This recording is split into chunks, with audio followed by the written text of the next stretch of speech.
certains observateurs avaient imaginé qu'en mettant à la porte l'ancien colonisateur français, le général Abdourahmane Tiani, chef de l'État de fait du Niger, se ménagerait tout de même des bonnes relations avec les États-Unis, peu solidaires de Paris au moment du divorce d'avec Niamey. Mais non, finalement, la rupture est consommée. Le Niger dénonce avec effet immédiat les accords militaires avec les États-Unis signés en 2012.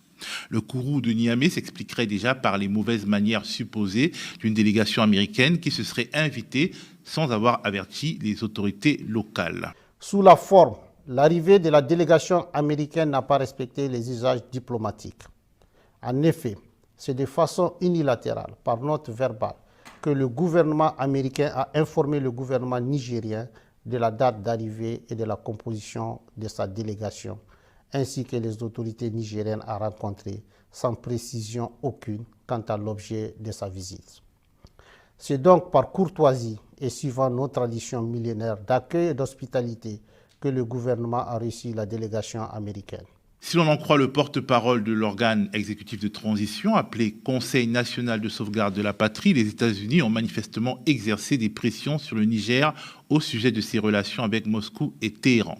Le gouvernement du Niger regrette la volonté de la délégation américaine de dénier au peuple nigérien souverain le droit de choisir ses partenaires et les types de partenariats à même de l'aider à lutter véritablement contre le terrorisme, alors même que les États-Unis d'Amérique ont décidé unilatéralement de suspendre toute coopération entre nos deux pays. Aussi, le gouvernement du Niger dénonce-t-il avec force l'attitude condescendante assortie de la menace de représailles de la part de la chef de la délégation américaine vis-à-vis du gouvernement et du peuple nigérien. S'agissant des cas précis de la Fédération de Russie et de la République islamique de l'Iran, deux pays avec lesquels le Niger entretient des relations diplomatiques depuis plusieurs décennies et qui focalisent particulièrement l'intérêt des États-Unis d'Amérique. Le gouvernement tient à porter à la connaissance du peuple nigérien et de tous les peuples de la communauté internationale qu'il n'a jamais signé d'accord secret avec ses pays partenaires. Tous les accords signés par le Niger depuis l'avènement du Conseil national pour la sauvegarde de la patrie respectent le droit international et les règles de transparence. C'est pourquoi le gouvernement du Niger rejette les allégations mensongères de la chef de la délégation américaine consistant à soutenir qu'il aurait signé un accord secret sur l'uranium avec la République islamique d'Iran.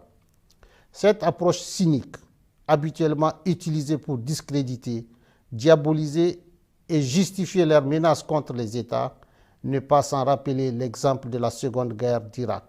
En effet, les Nigériens et l'ensemble de la communauté internationale se souviennent encore des fausses preuves brandies par le secrétaire d'État américain devant le Conseil de sécurité pour justifier l'agression américaine contre l'Irak et que dans cette affaire, le gouvernement du président Tanja avait été accusé de façon mensongère d'avoir fourni de l'uranium aux autorités de Bagdad, alors même qu'il est de notoriété publique que l'exploitation de l'uranium nigérien est totalement contrôlée par la France. Par ailleurs, le pouvoir de Niamey remet en cause la manière dont les accords militaires avec les États-Unis ont été signés. La présence américaine sur le territoire de la République du Niger est illégale et viole toutes les règles constitutionnelles et démocratiques qui voudraient que le peuple souverain, notamment à travers ses représentants élus, soit consulté pour l'installation d'une armée étrangère sur le territoire national. Ainsi, c'est par simple note verbale numéro 174 du 6 juillet 2012 que la partie américaine a unilatéralement imposé au Niger un accord relatif au statut du personnel militaire des États-Unis et des employés civils du département américain de la Défense sur le territoire de la République du Niger. Alors, j'ai voulu faire entendre à nos téléspectateurs de larges extraits de la déclaration du colonel-major Ahmadou Abdrahmane, parce qu'elle est, à mon avis, un exemple de ce qui fait que les pouvoirs militaires des pays de l'AES peuvent bénéficier du soutien d'une partie de l'opinion publique africaine au-delà de leur pays. Des fois, une posture de défiance assumée vis-à-vis des grandes puissances, une dénonciation du mépris, de la condescendance et des accords inégaux d'hier. On peut y voir le désir de perdurer d'une junte militaire qui n'a pas à l'onction des urnes, mais aussi une forme de courage, parce qu'il y a quelques années, il était impensable qu'un pouvoir africain parle ainsi à Paris ou à Washington. Est-ce que là-dessus, vous êtes d'accord avec moi? Je veux dire, avec les ressorts politiques ainsi mis en avant, Nicolas Normand. Et clairement, il s'agit d'une rupture géopolitique et presque un retour de la guerre froide, puisque effectivement, il y a rupture avec les pays occidentaux et très probablement, c'est pas encore entièrement concrétisé, une alliance très renforcée avec Moscou. Il y a eu beaucoup de contacts diplomatiques avec les Russes et on attend que Wagner ou le successeur de Wagner, les mercenaires russes, viennent renforcer l'armée du Niger, qui d'ailleurs, vous l'avez vu aussi, vient de tomber dans une embuscade avec presque une trentaine de morts hier, je crois, ou ce matin. Donc la situation militaire et la situation sécuritaire tend à se dégrader, la situation économique tend à se dégrader du fait de l'interruption de l'aide occidentale qui était quand même le principal bailleur de fonds, qui représentait une part très importante du budget du Niger. Alors évidemment, il y a des perspectives fortes d'amélioration avec le pétrole exploité par les Chinois d'ailleurs et qui devrait rentrer vraiment en exploitation très prochainement. Donc ça va peut-être sauver un peu économiquement le Niger et permettre de payer les Russes. Parce que le problème de l'aide russe, entre guillemets, c'est que ce n'est pas une aide, ce sont des services payants, n'est-ce pas? L'aide militaire est payante, le matériel militaire est payant, et il n'y a pas d'aide au développement fournie par la Russie, qui est d'ailleurs un pays où, on le sait, malgré son immensité, malgré ses ressources, relativement pauvre, qui a un PIB inférieur à la France, à peu près égal à l'Espagne. Donc la Russie n'a pas les moyens, en plus elle est empêtrée dans cette guerre en Ukraine, donc elle cherche plutôt à tirer des bénéfices en Afrique, et ça va être le cas au Niger, puisqu'il y a de l'uranium, il y a quand même des ressources au Niger, donc on peut s'attendre à ce que les Russes cherchent à tirer profit de leurs relations avec le Niger. Mais de manière générale, les partenaires de l'Afrique tirent profit de l'Afrique. Non, justement, c'est la grande différence. C'est qu'avec le Sahel, les pays occidentaux ne tiraient pas profit du Sahel. Et les chiffres sont très parlants à ce sujet. Il y avait une aide publique au développement très importante de la part des pays occidentaux, de la France, de l'Union européenne, des États-Unis, du Canada, etc. Et ils n'en tiraient pas profit. Par exemple, la France, dans les pays du Sahel, n'avait pas d'exploitation minière. Alors c'est vrai qu'au Niger, il y avait Orano qui exploitait l'uranium. Il y a toujours Orano, mais enfin qui a pratiquement interrompu ses activités parce qu'il ne peut plus être approvisionné du temps de l'embargo de la CEDEAO en pièces détachées. Mais ça représente une source d'approvisionnement qui représente à peu près le tiers de l'uranium importé en France. C'est beaucoup le tiers, et oui, par le passé c'était beaucoup plus. Oui, par le passé c'était plus, c'est le tiers, mais enfin il faut rappeler que Orano ou son prédécesseur Areva avait fait faillite, l'État français l'avait renfloué, le prix d'achat de l'uranium n'était pas du tout un pillage ou une exploitation, c'était fixé par le marché, voire sans doute un peu plus bénéficiaire même pour les Nigériens. En tout cas, la France pouvait très bien s'en passer et va s'en passer, il y a d'autres fournisseurs. Et au Mali, au Burkina, on est complètement absent de l'or, qui est la ressource principale de ces pays. Ce sont maintenant les principaux producteurs d'or de l'Afrique, avec le Ghana devant l'Afrique du Sud. Et dans le secteur minier au Sahel, la France est absente. Et de toute façon, les intérêts économiques français dans cette zone sont mineurs. Et donc, on ne cherchait pas à tirer de l'argent de ces pays.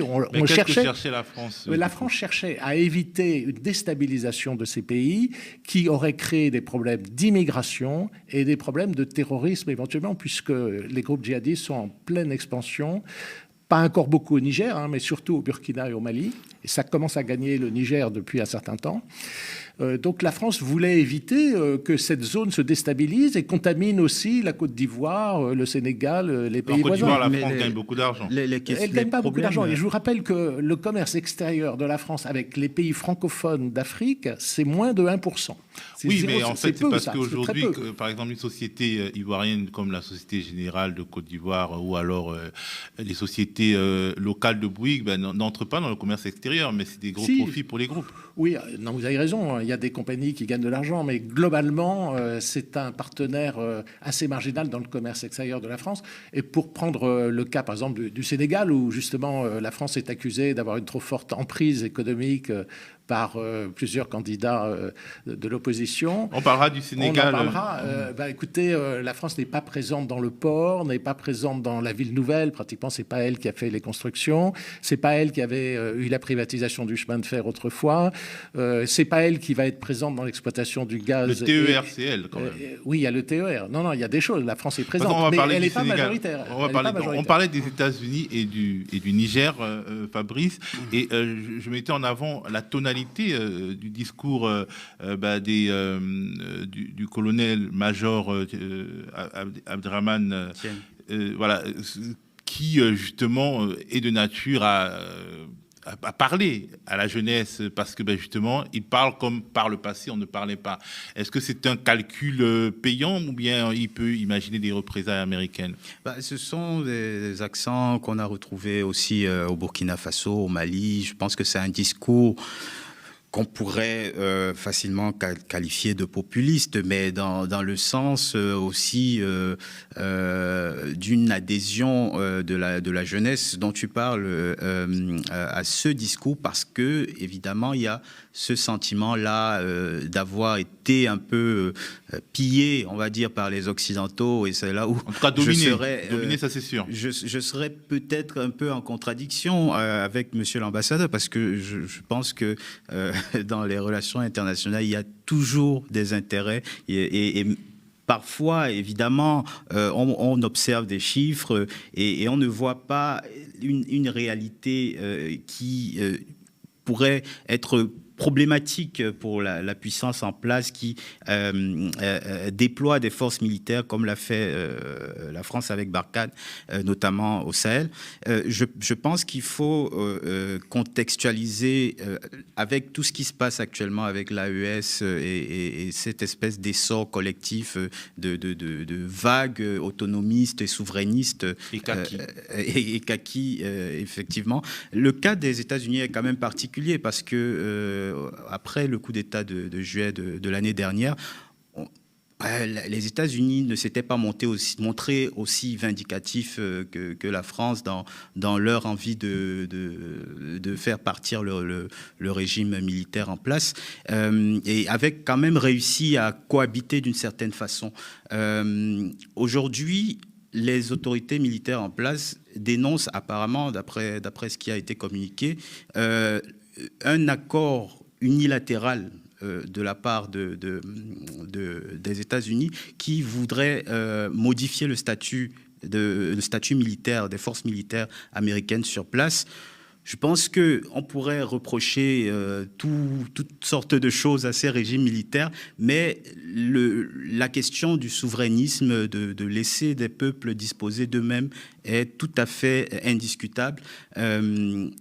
Maintenant, il faut se poser des questions parce qu'on a entendu des responsables américains parler de rapprochement entre Niamey et Téhéran. C'est ce qui a rendu furieux aussi les Nigériens. Oui, voilà, il faut se poser des questions parce que effectivement, l'Iran est une puissance nucléaire, une puissance capable d'exploiter son uranium. L'année dernière, je crois qu'ils ont augmenté de 60% leur production d'uranium enrichi. Donc c'est une puissance capable d'aller vraiment dans l'exploitation concrète de l'uranium, ce qui change beaucoup de choses et qui pourrait remettre en question durablement, on parlait d'Orano, durablement ce genre de partenariat occidentaux avec le Niger. Ça peut aussi être un épouvantail qui justifierait une agressivité plus forte vis-à-vis du Niger. Il faut tout de même, dans les propos, respecter la souveraineté de ce pays. Quoi qu'on en pense sur les dangers qui le guettent en se passant des services américains. Les Américains aidaient à la formation des militaires nigériens, mais aujourd'hui, s'ils veulent s'en passer, qui sommes-nous ?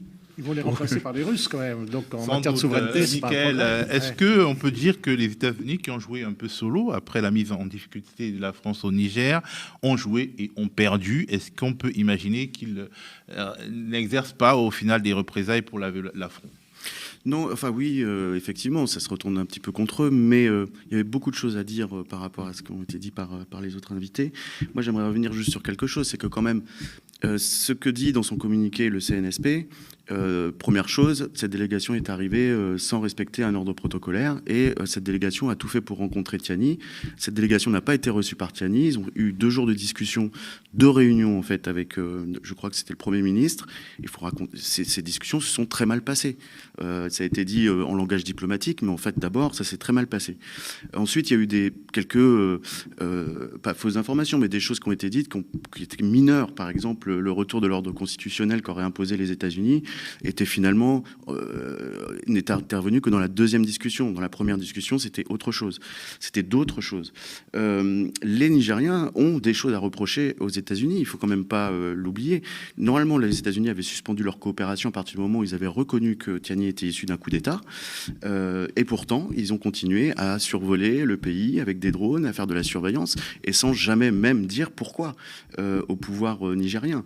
Donc, je pense quand même que ce pouvoir nigérien, quand bien même issu d'un coup d'État, est légitime à demander des comptes aux États-Unis. Sur cette histoire de l'Iran, il faut rappeler un précédent. Les États-Unis avaient accusé le Niger de fournir de l'uranium à Saddam Hussein en 2002. D'ailleurs, dans leur communiqué, ils en Et parlent.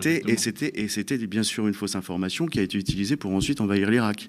Donc cette question de l'Iran a effectivement a mis en colère les autorités nigériennes qui leur ont rappelé le précédent irakien. Et effectivement, comme tu rappelais, l'Iran est tout à fait capable d'enrichir son uranium, etc.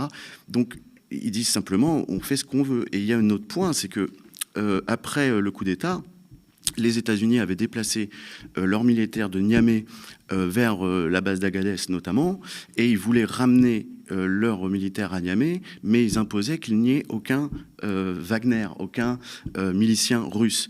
Et encore une fois, les Nigériens se sont énervés en disant on fait ce qu'on veut. Nous sommes chez nous, on fait ce qu'on veut. Si vous voulez revenir à Niamey, ok, mais c'est à nos conditions. Donc je crois qu'il ne faut pas oublier que les États-Unis, certes, se prennent à camoufler, mais ils ont fait un certain nombre d'erreurs également, et ils récupèrent. Et d'ailleurs, il y a un certain déni. Pour l'instant, ils ont dit on attend des éclaircissements, on ne nous demande pas de partir. Donc, quelle position vont adapter les États-Unis? Est-ce qu'ils vont se mettre dans la position de la France à un moment où ils ne voulaient pas partir, alors qu'on leur demandait de partir? C'est à voir. C'est intéressant. Sachant, en plus, si je peux me permettre d'ajouter que la rupture des relations diplomatiques s'accompagnait aussi de l'annulation de toute l'aide au développement que les États-Unis apportaient au Niger. Donc, après ça, comment dénoncer le fait que les Nigériens veuillent choisir une autre voie? Financièrement, ils ont besoin d'argent, vous l'avez dit, ils sont Si tu es chez quelqu'un, bon, tu payes quoi, en gros. Globalement, tu payes le loyer. En quelque sorte. Les Américains avaient demandé aussi la libération du président Bazoum. Ça a été un point important des discussions. Mais justement, les Nigériens le mélange de... Ils sont d'ailleurs accusés d'avoir peut-être participé à la vraie fausse évasion de Bazoum, en fournissant notamment des hélicoptères. Et ça, c'est pas du tout passé.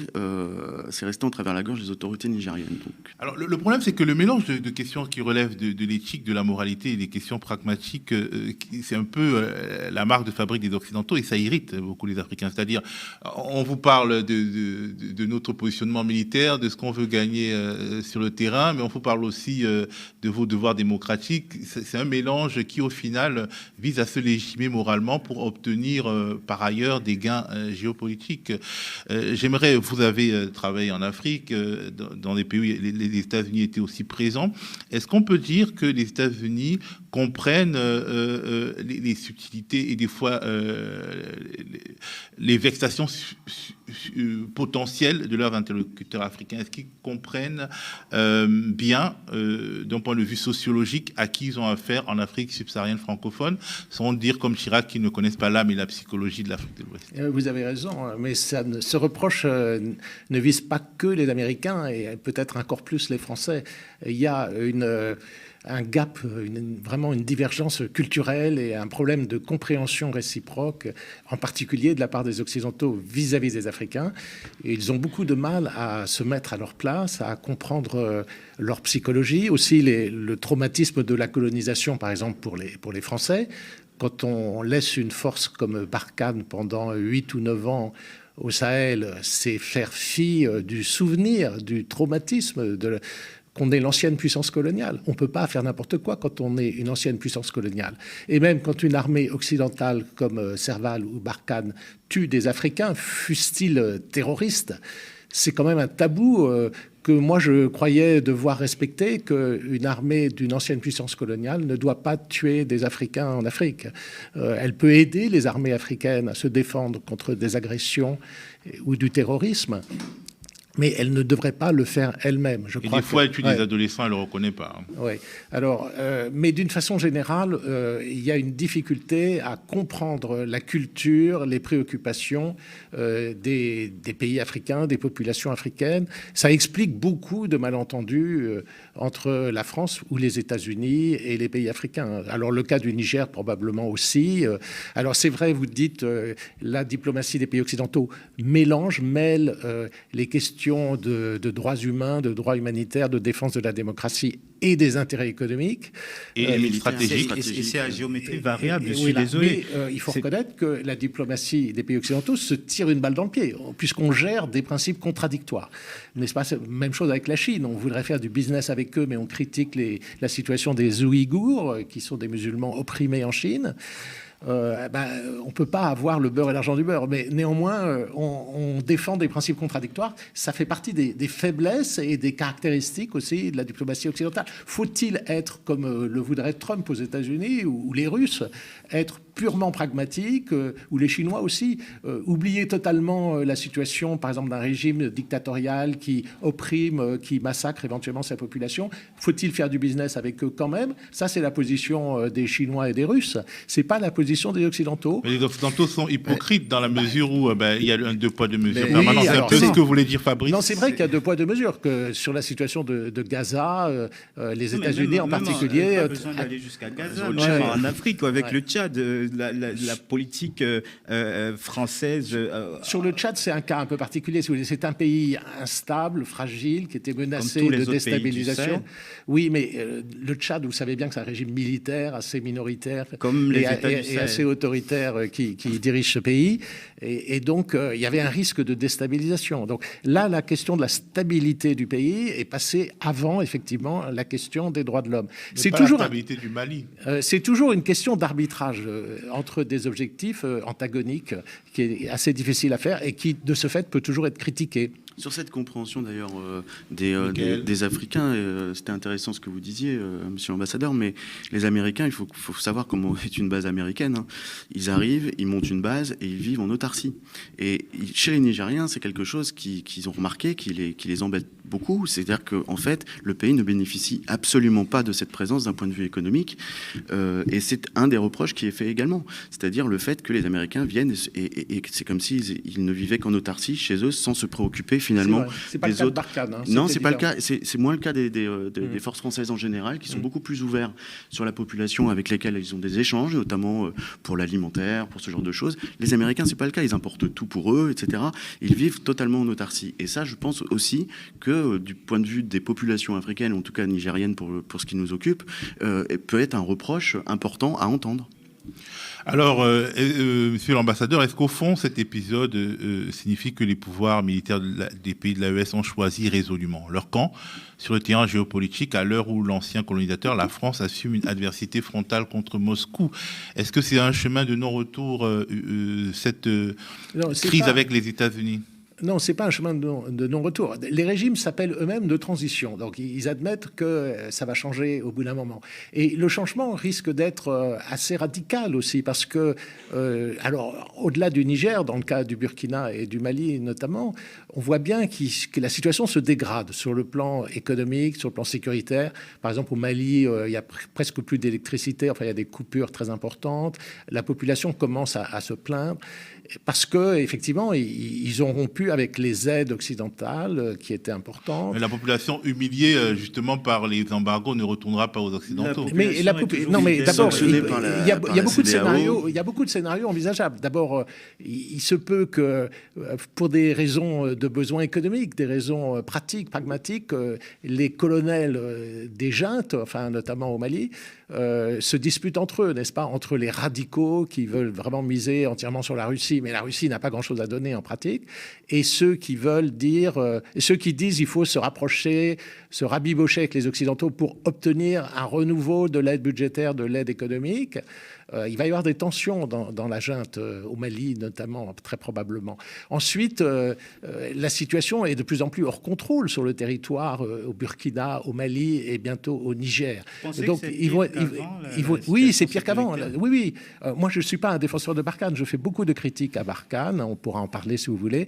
Mais c'est vrai que la situation s'est encore détériorée. Elle s'était déjà détériorée avec Barkhane, hein, il n'y a pas de doute. La prise de Kidal, au Mali. Voilà, mais la situation continue de se détériorer au Mali, au Burkina et au Niger, et que ça ne va pas durer éternellement. Alors, il va y avoir l'armée malienne est beaucoup plus armée important. Oui, mais les mercenaires de Wagner, ils ont fait l'opération de Kidal qui est spectaculaire, qui a redonné du crédit politique à la junte malienne. Il n'y a pas de doute là-dessus. En même temps, c'est la fin. C'est la fin. Les mercenaires. Enfin, voilà. Il s'agit de réduire, ne considérer que les mercenaires de Wagner. Rappelez-vous c'est réduire non, je réduis pas, mais un petit peu les efforts. Je réduis pas, mais rappelez-vous qu'à Kidal, on a d'abord vu le drapeau de Wagner sur le fort de Kidal avant qu'il soit remplacé par le drapeau malien. Donc même les Russes revendiquaient en priorité, en quelque sorte. C'est un coup de communication, mais vous savez bien que fâcheux. l'armée malienne était quand même. Elle est montée en puissance. Elle est montée en puissance. Il est évident qu'au moment de la grande crise de 2012, quand le Mali a été coupé en deux, l'armée malienne ne faisait que 16 000 hommes. Elle a été victime aussi du coup d'État en août 2002 avec le capitaine Salogo. L'armée malienne était dans une situation très très mauvaise et qu'elle a profité un peu du parapluie sécuritaire de Barkhane, de l'aide occidentale, pour remonter en puissance. Vous entendez les critiques venant de l'état-major malien qui dit qu'avec Barkhane, ils n'avaient jamais les moyens d'arriver à faire ce genre de coup militaire parce qu'on leur donnait des moyens de défense plus que de reconquête de territoire. Il n'était pas prévu, c'est certain, de reconquérir par la force Kidal, puisqu'il y avait un accord qui était l'accord d'Alger, qui prévoyait une solution politique. Donc, c'était pas seulement la France, même les Russes avaient signé, avaient cautionné cet accord d'Alger, les États-Unis, l'Algérie, les pays voisins. Enfin, il y avait une caution internationale sur l'application de l'accord d'Alger qui prévoyait de reconquérir Kidal et toutes les autres villes du Nord. Mais si l'accord totalement, je veux dire que la souveraineté malienne soit complètement assumée. L'accord d'Alger disait bien unité, souveraineté du Mali sans aucune ambiguïté. Il était question simplement de donner plus d'autonomie à toutes les régions, pas seulement celles du Nord, et donc un processus de décentralisation et un processus de négociation qui intégrait les anciens rebelles dans l'armée ou dans l'administration ou qui les aidait.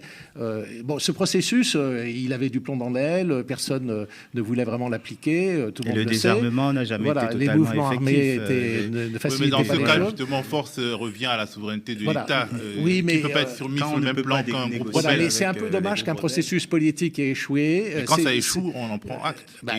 On a tout fait pour le faire échouer. Bamako a beaucoup contribué à son échec.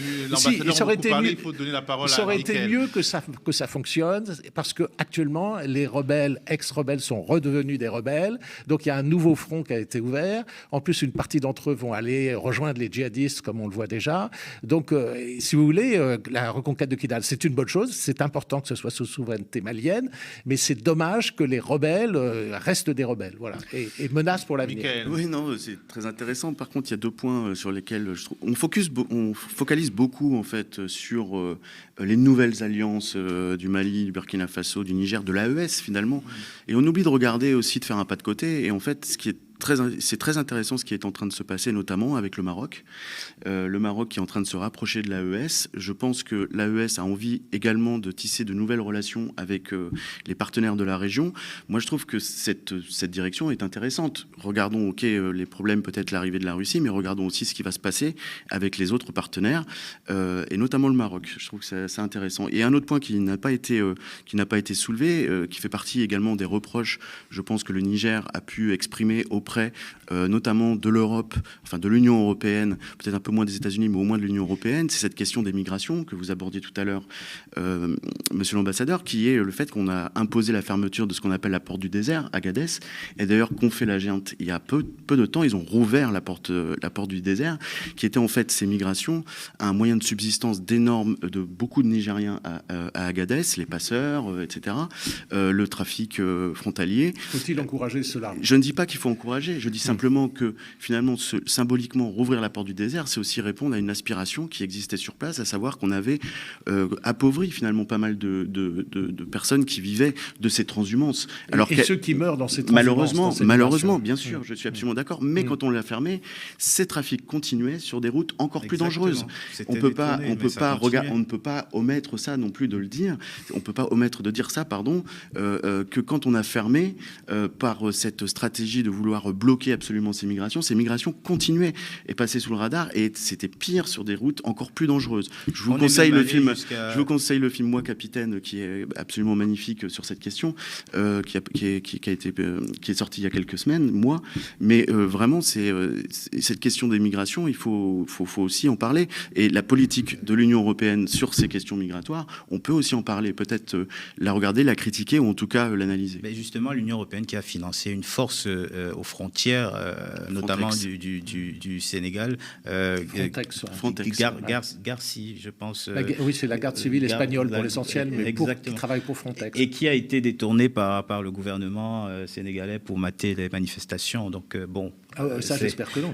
Ça n'a pas été dit, ça. Si, ça a été. C'est les équipements. En fait, ce sont les équipements prévus pour cette opération Frontex, qui équipe notamment les militaires sénégalais, qu'on a retrouvés sur le terrain de la répression lors des. C'est un détournement des équipements. On s'éloigne du sujet. Alors, je voulais vous faire part d'une autre réalité, une vidéo d'un échange entre un sénateur républicain, Rick Scott, et le général Michael Langley, patron du commandement des États-Unis pour l'Afrique, AFRICOM, qui a eu lieu le 7 mars dernier. Il a fait le buzz, cet échange, les généraux expliquant de manière assez décomplexée l'intérêt stratégique que représente l'Afrique pour son pays. General Langley, can you talk about why we care about what's happening in Africa right now? I mean, if you tell the American taxpayer, why are we there? Why are we spending the money we're spending there? Thanks for the question, Senator.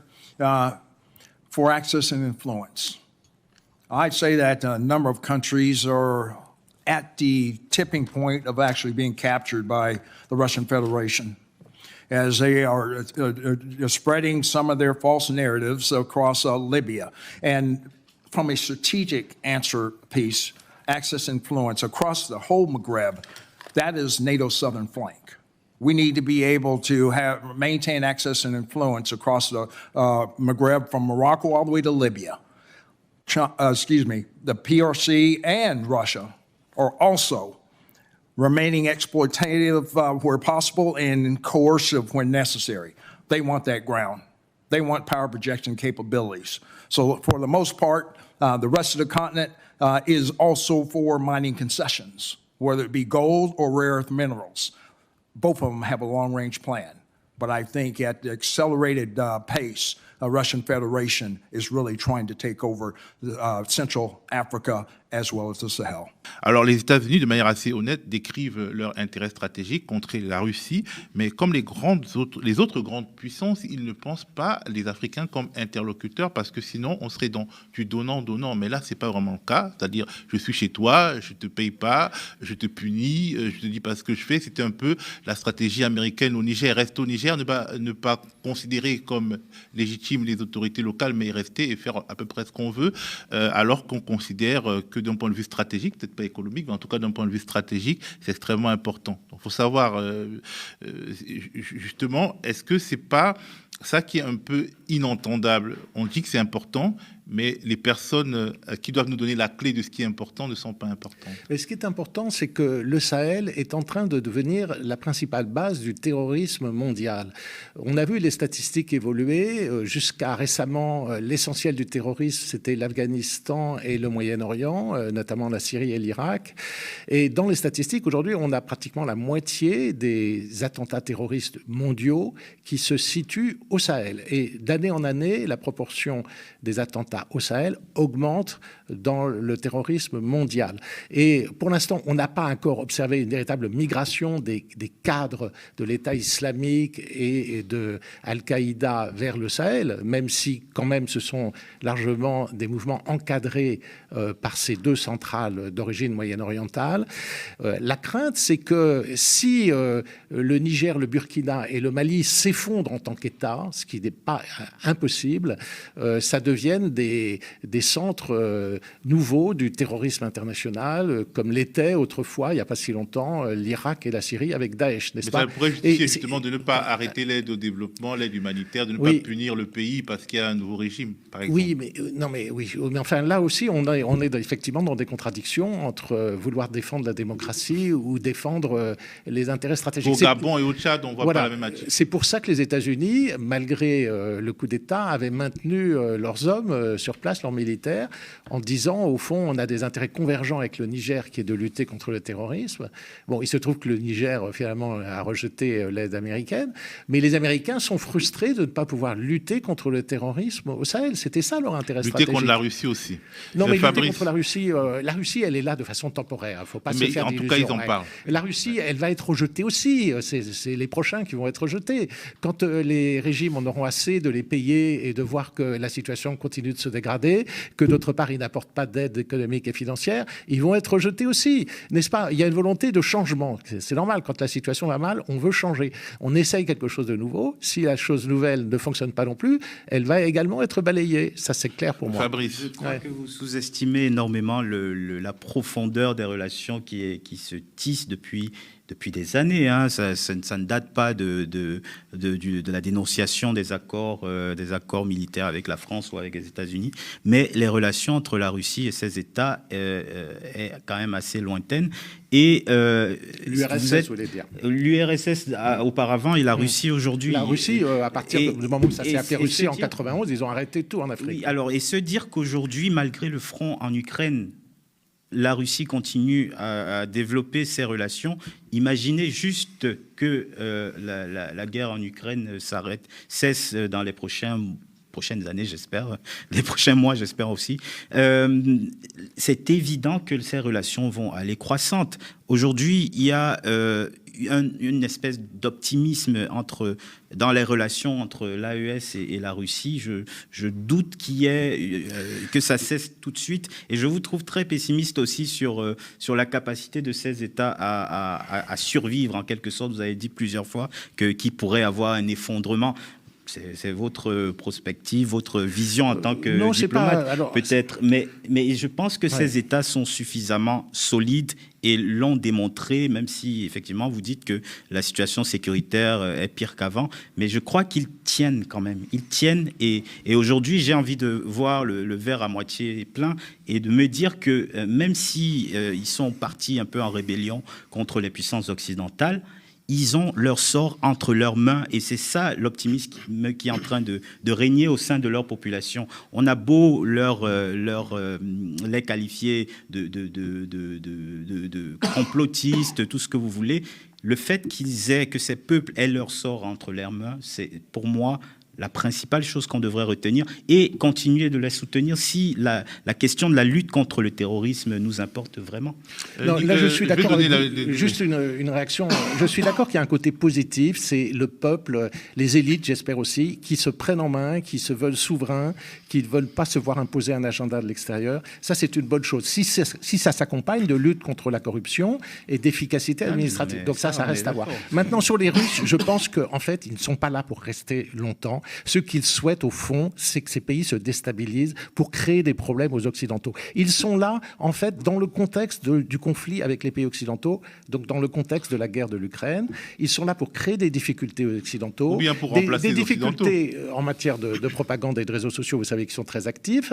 Et vous savez aussi que leur intérêt, ce serait qu'il y ait des flux migratoires massifs vers les pays occidentaux pour déstabiliser les pays occidentaux et pour l'émergence de l'extrême droite dans les pays européens qui favorise Moscou aussi. Donc ils ont ça en arrière-pensée. Mais ils peuvent aussi penser Ils pensent à que ça. l'Afrique est intéressante en dehors de l'Occident d'un point de vue économique et stratégique. Ils peuvent aussi exploiter les richesses. Effectivement, Ouais, parce que ils ont des visées sur l'or du Mali. L'Afrique est quand même plus grande et plus, Voilà. elle a plus d'avenir que l'Occident. Mais ils ont commencé en d'un point de vue Centrafrique mondial. à exploiter, à piller le pays, on pourrait même dire. En Centrafrique, c'est assez clair. En tout cas, ils se payent leurs mercenaires avec les ressources locales. Je vous rappelle que c'est une grosse différence avec les pays occidentaux. Barkhane, c'était le contribuable français qui payait. Ce sujet, je vais donner le mot de la fin c'est très à différent. Michael. Juste, j'allais dire, entre parenthèses, Ouais. pardon, il y a eu quand Vous même parlez un tôt, théâtre vous voulez dire. d'expérimentation. Juste en un mot, il y a eu un théâtre d'expérimentation qui était la République centrafricaine. On a prédit tous les malheurs à ce pays. Là, ça va Aujourd'hui, mal quand même, ce pays. ça va très quand mal. même beaucoup mieux qu'il Non, y a ça va- quelques ça va années. très mal, ça va très mal. Ouais. Non, non, oui, on peut relativiser Comparer aussi, ça va à mal, l'expérience. ça allait comparé mal, ça à il y a va mal. quelques le années. laboratoire centrafricain, pour le coup, je ne sais pas si on peut le mettre en exemple. C'est pas un exemple de stabilité. En l'occurrence, la mais- profondeur des relations dont tu parlais tout à l'heure, elle est tellement profonde qu'aujourd'hui, la Russie, enfin en tout cas les membres de Wagner, contrôlent le pays. Et je ne sais pas si c'est ce qu'on peut souhaiter finalement non, je dis pas à que des c'est un pays modèle, hein. comme le Mali, C'est pas un le modèle. Burkina Faso. Alors c'est pas la même armée, donc on peut espérer que les juntes au pouvoir au Mali, Niger ou au Burkina Faso aient soient plus solides et puissent résister. Moi, ce que j'ai envie de dire, d'abord, il me semble que c'est important, ces pays ont le droit de choisir. On ne peut pas leur enlever leur droit à choisir leur partenaire, et c'est leur expérience, ils ont le droit d'en faire l'expérience, Oui, on est tous d'accord, voilà, c'est et de important. réussir ou pas réussir. Peut-être que ce sera un Je échec, suis d'accord. peut-être que ça réussira. La deuxième chose que je souhaitais dire, c'est également, attention, effectivement, j'ai envie, je ne vais pas le citer exactement mot pour mot, mais ces gens citent beaucoup Sankara. Sankara disait quelque chose, disait « À quoi sert-il de prendre sa liberté vis-à-vis d'un oppresseur si c'est pour retourner vers un autre oppresseur ?» Donc en fait, la souveraineté qu'affichent ces juntes, attention à ne pas la perdre avec un nouvel oppresseur, ou en tout cas un nouvel empire qui viendrait imposer ses règles et exploiter les richesses de ces pays. En tout cas, la Centrafrique ne peut pas être comparée au Mali, au Niger, parce que ce n'est pas la même colonisabilité. La Centrafrique est grande, elle est vide.